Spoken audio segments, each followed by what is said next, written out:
dalam rangka memframing, menstigma, dan melabelisasi saya maupun FPI agar diteroriskan. Tujuannya apa?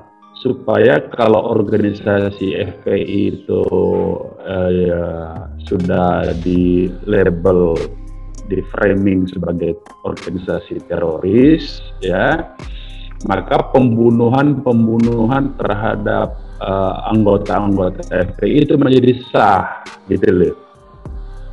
Nah, itu saja sebetulnya. Jadi tujuannya tidak lebih dan tidak bukan adalah untuk memframing, menstigma, memberikan label teroris kepada FPI dan kepada saya, ya. Supaya nanti kalau saya mati ditembak di jalan, digerbek begitu ya. Nah, orang ya udahlah, dia teroris juga nggak apa-apa. Itu aja sebetulnya tujuan operasi media ini.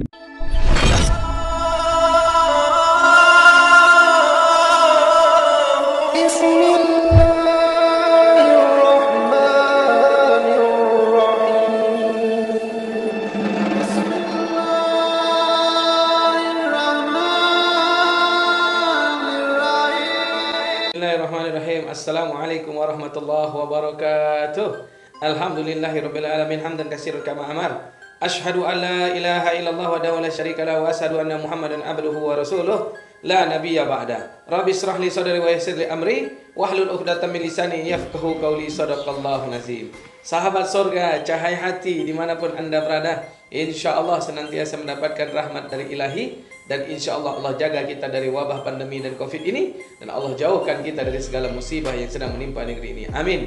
Ya Rabbal Alamin. Al-fitnatu akbari ala qatli. Fitnah itu lebih kejam daripada pembunuhan. Lebih dahsyat daripada pembunuhan. Sahabat bin Allah, miris hati kita sahabat bin Allah. Sudahlah organisasinya dibubarkan. Sudahlah ulamanya, tokohnya, Al-Habibana dipenjarakan. Apa yang terjadi? Bahasa sekarang fitnah itu lebih kejam daripada pembunuhan. Tapi ada yang lebih kejam, sudahlah dibunuh, difitnah pula lagi sahabatku yang dirahmati Allah. Tak henti-hentinya sahabatku yang dirahmati Allah Subhanahu wa taala.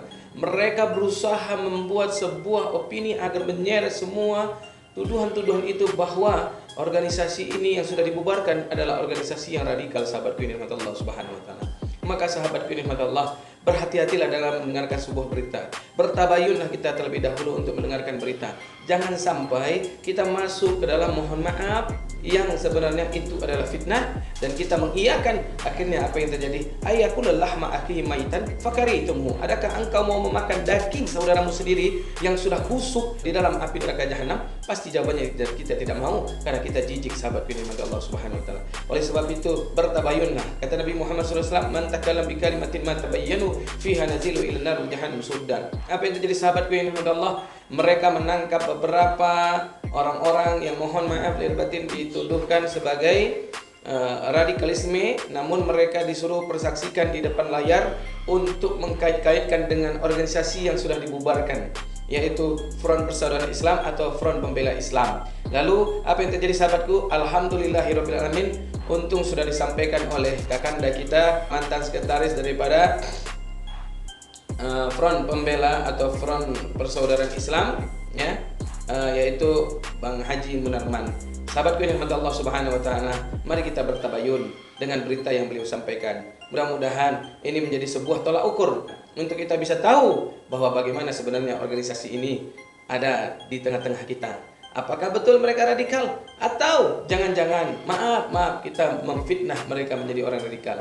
Akhirnya kalau kita sudah memfitnah, subhanallah, ketika kita meninggal dunia, kita susah mencari orang-orang yang pernah duduk di organisasi tersebut untuk meminta maaf agar dosa kita diampunkan oleh Allah, agar dosa mereka yang pindah kepada kita dihanguskan kembali oleh Allah, dan agar kita dipermudahkan untuk urusan di yaumul akhir nantinya. Karena kita susah mencari sebanyak itu orang-orang yang pernah duduk di dalam organisasi tersebut. Dan bahkan sahabatku, organisasi tersebut subhanallah, ketika terjadi musibah silih berganti, apa yang terjadi? Allahu Akbar, mereka tidak pernah putus harapan untuk memberikan bala bantuan walaupun rekeningnya sudah diblokir sahabatku ini Allah.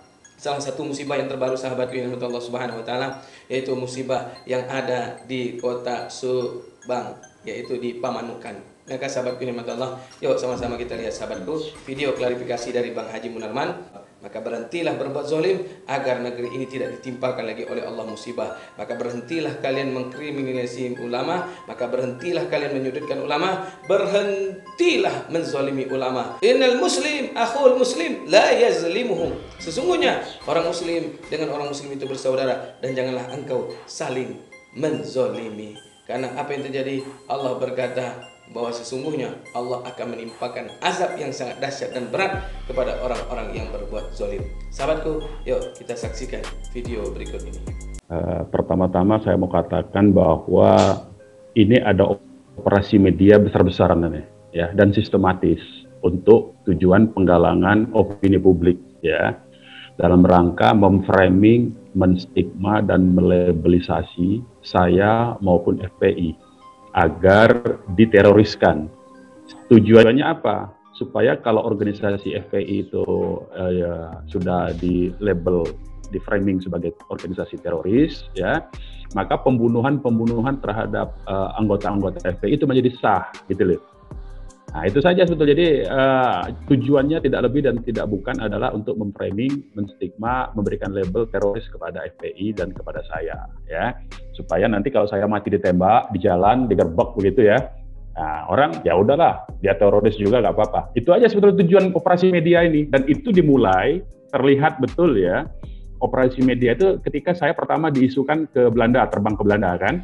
Jadi si pembuat operasi ini bodoh juga menurut saya, pembuat skenario ini. Kenapa bodoh?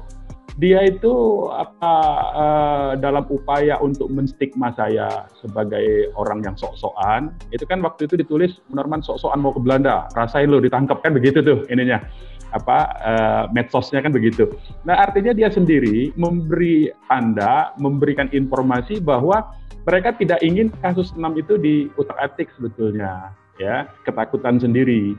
Jadi si pembuat operasi ini itu satu. Jadi saya katakan jelas-jelas sekarang ya bahwa framing pemberitaan yang sangat gencar ini hampir semua wartawan tanya ke saya udah bosan sebetulnya ya. 1 minggu lebih ini ya, bahkan hampir 2 minggu selalu konfirmasi soal teroris begitu ya. Nah, itu pertama. Jadi saya lihat ini ada operasi sistematis yang besar-besaran dalam rangka pembentukan atau penggalangan opini publik dalam rangka cipta kondisi supaya nanti pengurus-pengurus FPI kalau ditembak mati ya ataupun ditangkap itu nggak ada yang bela.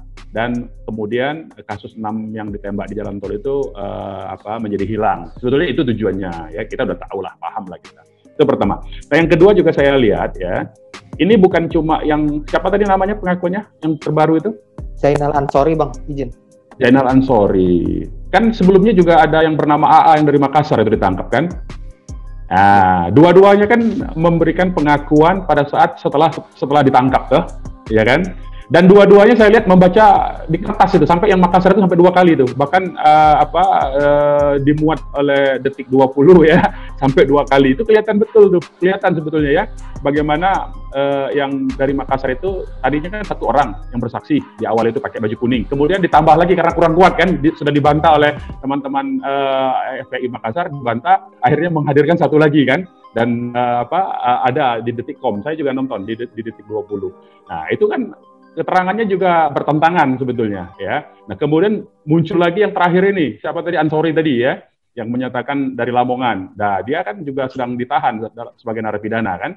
Jadi kelihatan sekali sebetulnya operasi-operasi penggalangan cipta kondisi ya, operasi-operasi, kalau dalam ilmu jurnalistik itu disebutnya operasi media ini sebetulnya ya. Kita udah paham operasi media ini seperti ini. Siapa yang memiliki kekuatan untuk membangun operasi media seperti ini, kita udah ngerti lah siapa-siapanya ya di balik ini semua. Jadi bukan kita tidak tahu. Jadi kepada masyarakat, kepada publik, kita hanya mau mengumumkan saja. Kita ini sudah tahu ya. Dan kalau kita dicelakakan, apakah itu berupa ditembak atau katakanlah dicelakakan dalam bentuk seolah-olah ada persoalan hukum, maka itu adalah juga sebagian dari rekayasa lanjutan dari operasi media ini. Itu yang mau saya katakan ya.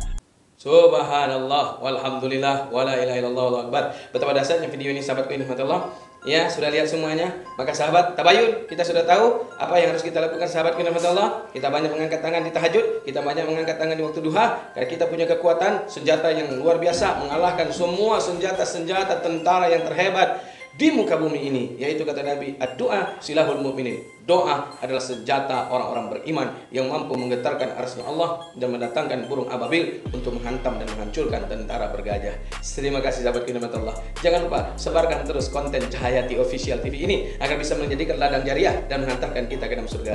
Terima kasih. Assalamualaikum warahmatullahi wabarakatuh. Salam satu komando.